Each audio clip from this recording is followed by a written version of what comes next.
Happy birthday to you. Happy birthday to you. Happy birthday, dear Lilith. Happy birthday to you. Blow it out. Blow it out. Let Go. me help. Go. Mom, let me help. Yay! Okay, all right. More about a death investigation out of Adams County, all centered around a 2-year-old girl who was found dead inside her home earlier this week. The victim's mother and the mother's boyfriend were initially arrested. The 911 call came in at 3:42 a.m., a man's voice cracking with panic as he screamed into the phone. "She's not breathing. My girlfriend's baby. She just stopped breathing." Paramedics arrived at the Adams County apartment to find 2-year-old Lilith Burkhardt's lifeless body on the floor, her skin already cold to the touch. Her mother, T.N. Hawkins, stood frozen in the corner, her eyes dry and distant. The boyfriend, Brian Moser, kept repeating it was an accident between sobs, but the dark bruises circling Lilith's tiny neck told a different story, one of deliberate violence, not tragic mishap. And then investigators discovered the detail that would send chills through the entire community. Just 24 hours before killing Lilith, Moser had legally changed his name to Brian Moser, the exact alias of a notorious serial killer from the TV show Dexter. This was no accident. This was a horror playing out in real life. Welcome to Crime Lab Report, where the darkest crimes meet the light of justice. I'm your host, and today we're diving into a case so horrifying, a child failed by her own mother, father, and by the system. So sit back and prepare yourself, because what you're about to hear will haunt you long after this video ends. Lilith should have been safe. Just weeks before her death, she had been laughing in a Walmart shopping cart, her curly pigtails bouncing as she reached for a stuffed unicorn on the shelf. Go on.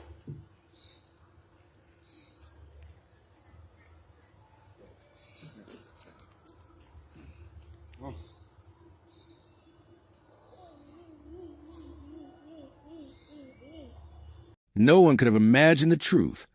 Behind those closed doors, Lilith and her 2 sisters, just 1 and 5 years old, were trapped in a nightmare. The abuse had started when Moser moved in that April. Who likes the pool, huh? Look at that. There's not much water in it right now, but... What do you think, huh?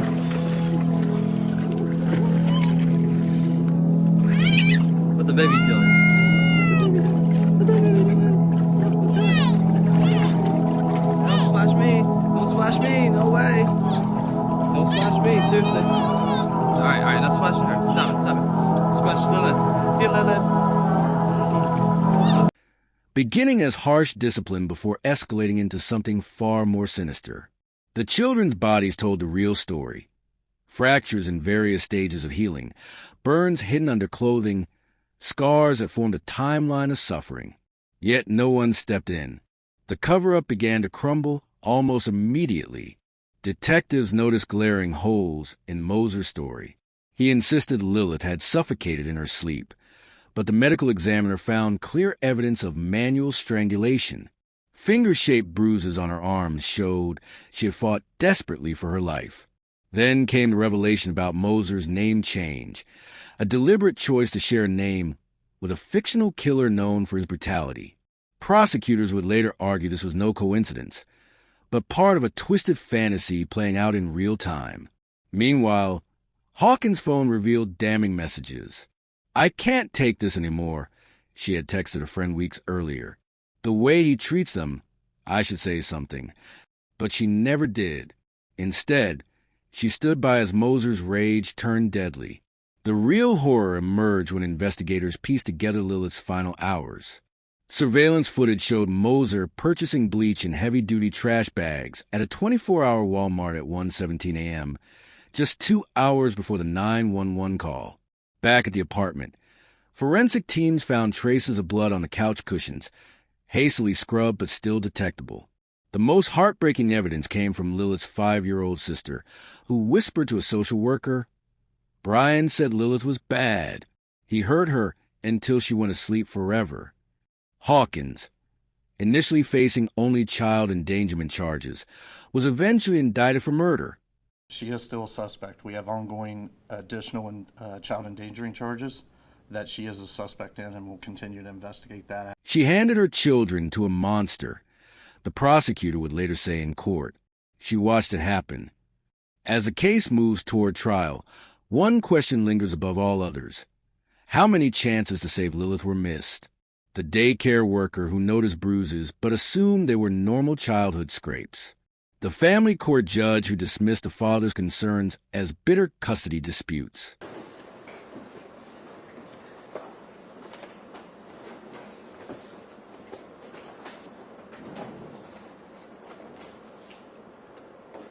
Madam Court Reporter, may we please? Yes, Father. Thank you kindly. Good afternoon. We're on record in case 20-25-0090. Said matter is captioned in the Court of Common Pleas. It's in the Criminal Division of Adams County. State of Ohio is the plaintiff. Mr. Brian Moser is the defendant.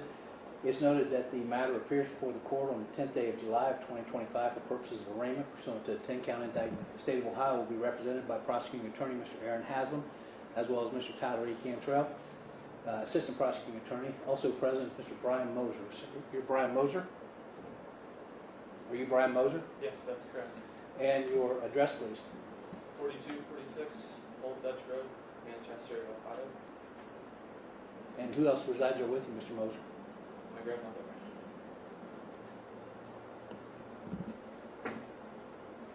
Is there a telephone number at your grandmother's home, or do you have a cell phone, or both?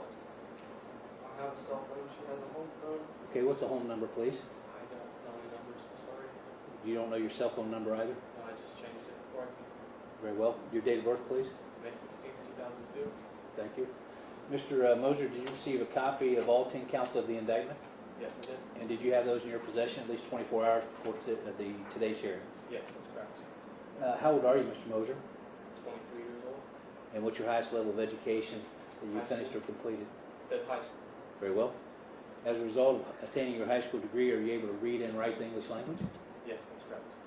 As you're sitting here today, do you feel that you're under the influence of any alcohol, drugs, prescription medications, or any illegal substances, anything that would cause you in any way to be confused about today's proceedings? Have you ever been adjudicated incompetent, meaning that after a psychiatric or psychological evaluation it was determined you have a mental illness, defect, or disease that causes you to no longer understand the difference between what's right and wrong, what's legal and illegal? Has that ever been declared upon you in a court of law? I don't believe so. And are you also a United States citizen? That's correct.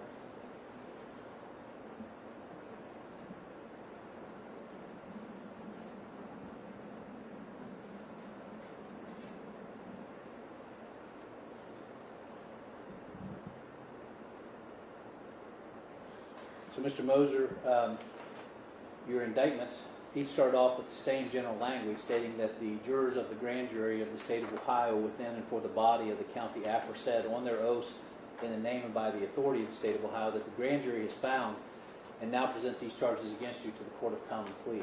It's alleged in count 1 that you, Brian Moser, on or about the 30th day of June 2025 to the 2nd day of July 2025 in the county of Adams, that you recklessly administered corporal punishment or other physical disciplinary measure or physically restrained the child in a cruel manner or for a prolonged period, which punishment, discipline, or restraint was excessive under the circumstances and created a substantial risk of serious physical harm to LB, who has a date of birth of May 1st, 2023, a child under 18 years of age with the date of birth of May 1st, 2023. This is alleged in violation of Ohio Revised Code 2919.22B3 and 2919.22E3.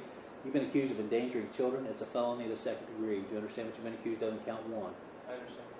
If convicted of this offense by way of a plea of guilty or a finding of guilt at trial at the time of sentencing, you face a maximum penalty of an indefinite sentence of 8 to 12 years incarceration and a maximum fine of $15,000. Do you understand, sir? I understand. Thank you. Count 2 alleges that you, Brian Moser, on or about the 30th day of June 2025 to the 2nd day of July 2025 in the county of Adams, you caused the death of LB with a date of birth of May 1st, 2023 as a proximate result of the offender committing or attempting to commit an offense of violence that is a felony of the first or second degree, specifically child endangering. in violation of 2919.22B3, 2919.22E3, in violation of Ohio Revised Code 2903.02B, 2903.02D, and 2929.02B. You've been accused of murder. It's an unclassified felony. Do you understand what you've been accused of in count 2? I understand.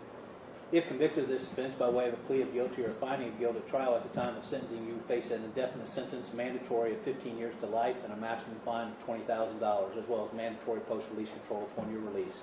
Do you understand that? I understand. Any questions about count 2? Count 3 alleges that you, Brian Moser, on or about the 30th day of June 2025 through the 2nd day of July 2025 in the County of Adams, that as a parent, guardian, custodian, or person having custody or control of a person in loco parentis of a child under 18 years of age, that you recklessly created a substantial risk to the health or safety of LB with a date of birth of May 1st, 2023, by violating a duty of care, protection, or support, alleged in violation of Ohio Revised Code 2919.22A and 2919.22E2C. You've been accused of endangering children. In count 3, it is a felony of the 3rd degree. Do you understand what you've been accused of? I understand. If convicted of this offense by way of a plea of guilty or a finding of guilt in count 3, the maximum penalty would be 3 years in prison and a maximum fine of $10,000. Do you understand that? I understand. Count 4 alleges that you, Brian Moser, on or about the 30th day of June 2025 through the 2nd day of July 2025 in the County of Adams, you caused the death of LB with the date of birth of May 1st, 2023, and such death was the approximate result of Brian Moser committing or attempting to commit a felony offense of child endangering in violation of 2919.22A, 2919.22E2C, alleged in violation of Ohio Revised Code 2903.04A and 2903.04C. You've been accused of involuntary manslaughter. It's a felony of the 1st degree. Do you understand what you've been accused of? I understand. If convicted of the offense in count 4, you should understand that the maximum sentence would be a mandatory prison term of an indefinite sentence of 11 to 15.5 years in prison and a maximum fine of $20,000. Do you understand? I understand. Any questions about count 4? Count 5 alleges that you, Brian Moser, on or about the 30th day of June through the 2nd day of July 2025 in the County of Adams, that you did recklessly administer corporal punishment or other physical disciplinary measure or physically restrain the child in a cruel manner or for a prolonged period, which punishment, discipline, or restraint was excessive under the circumstances and created a substantial risk of serious physical harm to LB with the date of birth of May 1st, 2023, a child under 18 years of age, in violation of Ohio Revised Code 2919.22B3 and 2919.22E3. You've been accused of endangering children. It's a felony of the 2nd degree in count 5. Do you understand what you've been accused of? I understand. If convicted of this offense by way of a plea of guilty or a finding of guilt at trial, at the time of sentencing, you would be facing a maximum penalty of an indefinite sentence of 8 to 12 years, which would be mandatory, and also a maximum fine of $15,000. Do you understand? I understand. Any questions on count 5? No. Count 6 alleges that you, Brian Moser, on or about the 1st day of April 2025 through the 2nd day of July 2025 in the County of Adams, that you did recklessly administer corporal punishment or other physical disciplinary measure or physically restrain the child in a cruel manner or for a prolonged period, which punishment, discipline, or restraint was excessive under the circumstances and created a substantial risk of serious physical harm to LB, who has a date of birth of May 1st, 2023, a child under 18 years of age, in violation of Ohio Revised Code 2919.22B3 and 2919.22E3. You've been accused of endangering children. It's a felony of the 3rd degree. Do you understand what you've been accused of in count 6? I understand. If convicted of this offense at the time of sentencing, the maximum penalty would be 3 years in prison and a maximum fine of $10,000. Do you understand? I understand. Count 7 alleges that you, Brian Moser, on or about the 30th day of June 2025 through the 2nd day of July 2025 in the County of Adams, that you recklessly administered corporal punishment or other physical disciplinary measure or physically restrained the child in a cruel manner or for a prolonged period, which punishment, discipline, or restraint was excessive under the circumstances and created a substantial risk of serious physical harm to IB, with a date of birth of March 12, 2024, a child under 18 years of age, in violation of Ohio Revised Code 2919.22B3 and 2919.22E3. In count 7, you've been accused of endangering children. It's a felony of the 2nd degree. Do you understand what you've been accused of? I understand. If convicted of this offense in count 7 by way of a plea of guilty or a finding of guilt at trial, at the time of sentencing, you would be facing an indefinite sentence, maximum sentence of 8 to 12 years incarceration in an appropriate state penal institution, as well as a $15,000 fine. Do you understand, sir? I understand. Count 8 alleges that you, Brian Moser, on or about the first day of April 2025 to the second day of July 2025 in the County of Adams, that you recklessly administered corporal punishment or other physical disciplinary measure or physically restrained a child in a cruel manner or for a prolonged period, which punishment, discipline, or restraint was excessive under the circumstances and created a substantial risk of serious physical harm to IB with a date of birth of March 12, 2024, a child under 18 years of age, in violation of Ohio Revised Code 2919.22b3 and 2919.22e3. It's known as endangering children. It's a felony of the third degree. Do you understand what you've been accused of in count 8? I understand. If convicted of this offense by way of a plea of guilty or a finding of guilt at the time of sentencing, the maximum sentence would be 3 years in prison and $10,000 in fines. Do you understand that? I understand. Count 9 alleges that you, Brian Moser, on or about the 30th day of June 2025 through the second day of July 2025 in the County of Adams, you recklessly administered corporal punishment or other physical disciplinary measure or physically restrained a child in a cruel manner or for a prolonged period, which punishment, discipline, or restraint was excessive under the circumstances and created a substantial risk of serious physical harm to AB with a date of birth of January the 23rd, 2020, a child under 18 years of age, in violation of Ohio Revised Code 2919.22b3 and 2919.22e3. You've been accused in count 9 of endangering children, a felony in the second degree. Do you understand what you've been accused of? I understand. If convicted of this offense by way of a plea of guilty or a finding of guilt at the time of sentencing, the maximum sentence would be an indefinite sentence of 8 to 12 years incarceration in an appropriate state penal institution, as well as a maximum fine of $15,000. Do you understand, sir? I understand. Count 10 alleges that you, Brian Moser, on or about the first day of April 2025 to the second day of July 2025 in the County of Adams, you recklessly administered corporal punishment or other physical disciplinary measure or physically restrained a child in a cruel manner or for a prolonged period, which punishment, discipline, or restraint was excessive under the circumstances and created a substantial risk of serious physical harm to AB with a date of birth of January 23rd, 2020, a child under 18 years of age, in violation of Ohio Revised Code 2919.22b3 and 2919.22e3. You've been accused of endangering children. It's a felony of the third degree. Do you understand what you've been accused of in count 10? I understand. If convicted, Mr. Moser, of this offense in count 10 by way of a plea of guilty or a finding of guilt at the time of sentencing, you'd be facing a maximum penalty of 3 years in prison and a maximum fine of $10,000. Do you understand, sir? I understand.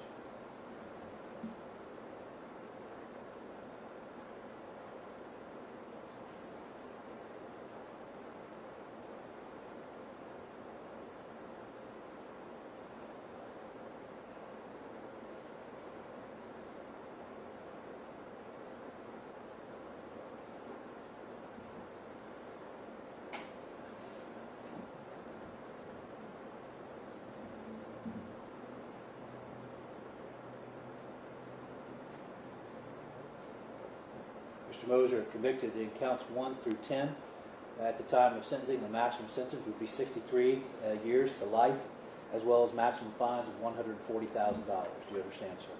I understand.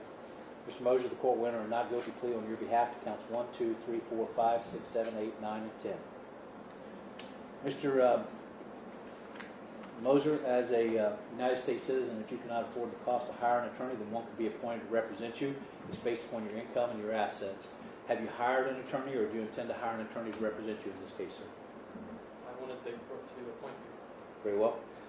It's based upon your income and your assets. Can you tell me where you're employed at, sir? Unemployed. When were you last employed? 4 months ago. Where was that, sir? McDonald's. West Union. And how many hours did you normally work per week? 32 at least. Okay. And what was your hourly rate? 12. Do you have any other sources of income, such as unemployment compensation or workers' compensation? No, I do not. Do you receive aid to dependent children, cash assistance, or child support? No. Mr. Moser, do you own any bank accounts? Not anymore. No. Okay. Do you own any land or real estate? Do you own any personal property, like a car, truck, boat, tools, four-wheeler? No. It does appear that you'd be eligible for the appointment of counsel.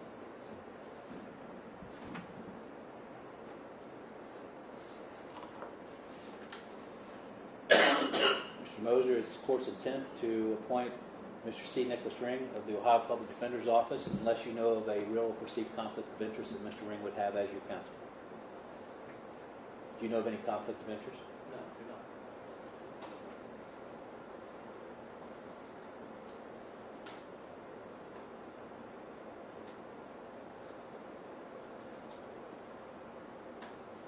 There is potential, Mr. Moser, that I may appoint a second counsel to assist with Mr. Ring. He is capital murder qualified, so he's easily qualified for this particular case, but I may assign a second attorney to set second chair. I'll make that determination later on, okay? You're welcome. You will be provided a card with the name, address, and telephone number of Mr. Ring at the conclusion of this hearing. Also, at the conclusion of the hearing, Mr. Fight, our bailiff, is going to stop by a designated phone outside of this courtroom. There will be a call made to the law office of Mr. Ring by you to advise Mr. Ring that he's been appointed to represent you. You feel you understand that? You will be required to fill out a financial disclosure form that would have been part of the packet of documents that were served upon you. That financial disclosure form needs to list any and all sources of income and the amounts of income. You must list any assets that you own, any real or personal property, and the approximate values of those assets.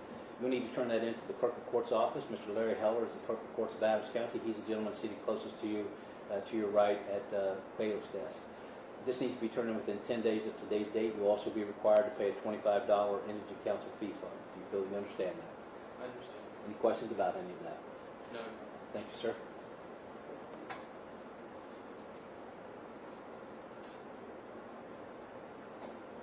State of Ohio would you like to be heard on the issue of bond? Yes, Your Honor, may it please the court. The state of Ohio is going to ask that the $500,000 cash surety bond that was set in county court be continued. We'd ask the court to consider the nature and circumstances of the charges, the fact that they include 63 years to life in prison. We would ask that the court consider that we have a dead 2-year-old in this case, also a 1 and a 5-year-old with significant injuries. Additionally, we would ask the court to take into account the defendant's answers to the questions relating to property ownership. He currently does not own property to insure his appearance. Additionally, he's not employed at this time. And the address that he gave the court, we don't believe he's lived there since March of 2025. So to ensure his appearance, we would ask that bond be continued. Thank you, Counsel. Mr. Moser, is there anything you'd like to be heard on the issue of bond? No.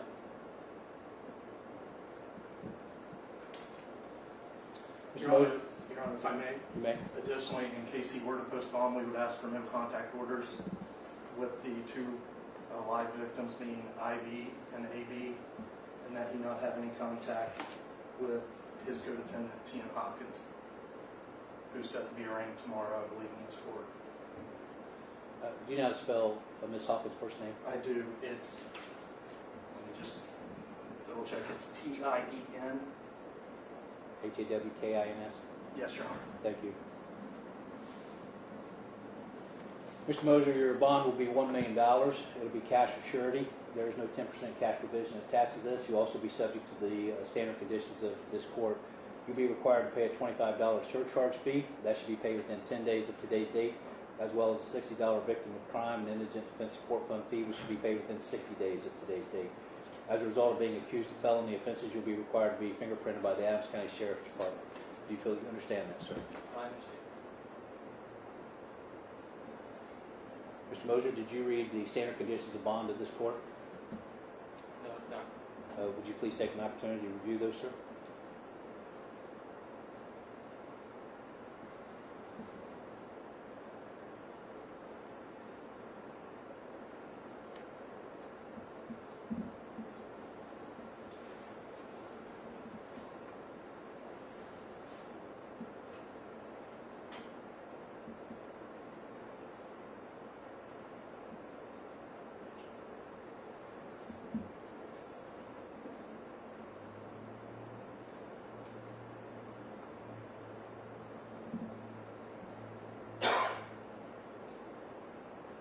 I've read through that. Do you have any questions about any of those conditions, sir?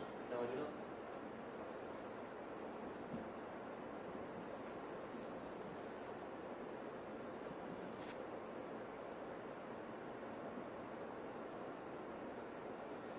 In the event that you do post bond, you will have a curfew between the hours of 3 p.m. and 5 a.m. Meaning you must be at your residence address between those periods of time, unless we need the 5 exceptions that they apply. 5 exceptions are if you're gainfully employed, then you can be outside your curfew to travel to and from that place of employment, as well as to work all shifts, including overtime.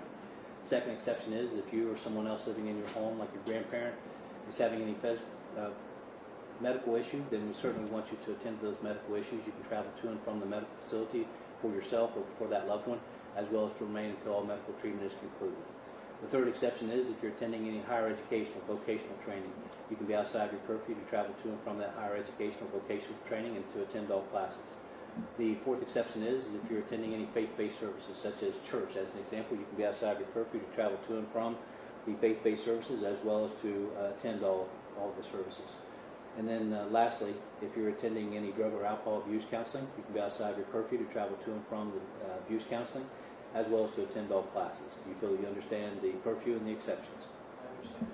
Also, a condition of bond, you'll have no contact with the alleged victims, I, B, and AB.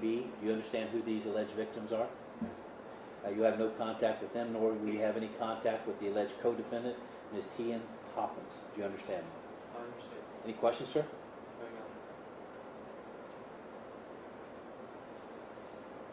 Mr. Moser, by signing these conditions of bond, you're acknowledging you understand them, you'll obey them, and you'll be arrested if you do not, as well as forfeit any money posted.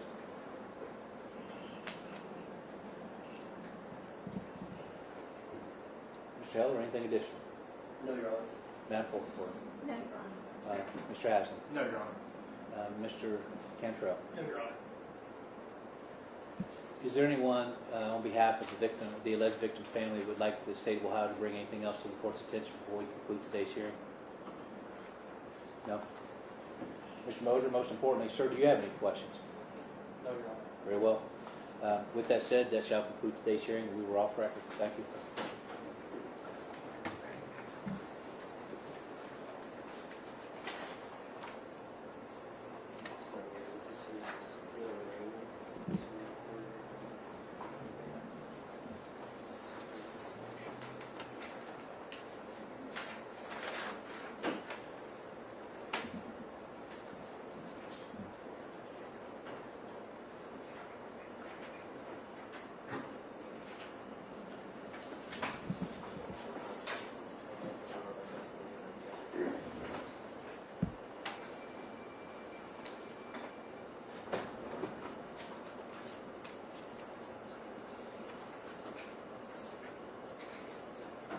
Lilith's story isn't just about a killer. It's about all the people who could have stopped it but didn't. This case exposes gaping holes in our child protection systems. Would stricter enforcement of custody agreements have saved Lilith? Could better training help teachers recognize abuse signs? The most painful question remains: how many children are suffering similar fates right now in homes we assume are safe? Rest in peace, Lilith. Your short life has become a catalyst for change. Your name a rallying cry against the evil that hides behind closed doors. May your memory protect others from suffering the same fate.